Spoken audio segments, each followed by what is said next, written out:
શ્રી પ્રમુખ એજ્યુકેશનમાં તમારું સ્વાગત છે। આજે ધોરણ 7 પ્રેક્ટિસ વર્ક પ્રકરણ 9 પરિમિતિ અને ક્ષેત્રફળ સ્વાધ્યાય 9.1 પ્રશ્ન 4 ત્રિકોણ માટે નીચે આપેલી માહિતી પરથી ત્રિકોણનું ક્ષેત્રફળ શોધો। પહેલાં આપણે સમાંતર બાજુ ચતુષ્કોણ, જ્યારે અત્યારે અહીંયા આપણે ત્રિકોણનું ક્ષેત્રફળ કીધું છે, બરાબર છે। તો અહીં લખીએ ત્રિકોણનું ક્ષેત્રફળ બરાબર 1/3 ગુણ્યા BH, એટલે કે પાયો અને પાયા ઉપરનો વેધ। તો અહીંયા આપણે 1/3 ગુણ્યા બી તો આપને ખબર છે 18 અને H 15 સેમી, બરાબર। હવે આપણે 2 9 તો કે 18 થઈ ગયા, બરાબર છે। એટલે અહીંયા એકની કોઈ વેલ્યુ ન હોય તો આપણે 1 ગુણ્યા 9 ગુણ્યા 15 લખીએ। આ ત્રણેયનો ગુણાકાર કરીએ તો કે 15 9 તો કે 135 સેમી સ્ક્વેર આવે, બરાબર।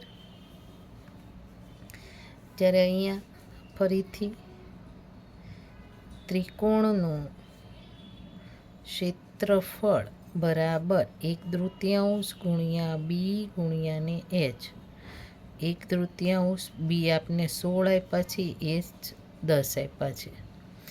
તો અહીંયા 2 8 તો કે 16, તો અહીંયા આપણે 1 નથી લખતા, બરાબર છે। તો કે 8 ગુણ્યા 10 સેમી,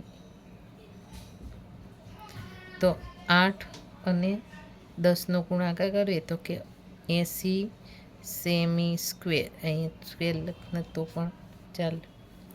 હવે અહીંયા ફરીથી ત્રિકોણનું ક્ષેત્રફળ બરાબર 1/3 ગુણ્યા બી ગુણ્યા H, 1/3 ગુણ્યા 20 ગુણ્યા ને 15, તો 2 10 તો કે 20, બરાબર છે। તો કે 10 ગુણ્યા 15, તો આપણી પાસે 10 અને એ લખતા જ 20 સેમી સ્ક્વેરમાં લખી નાખીએ, બરાબર। તો આ મળશે આપને 150 સેમી સ્ક્વેર। ત્રિકોણનું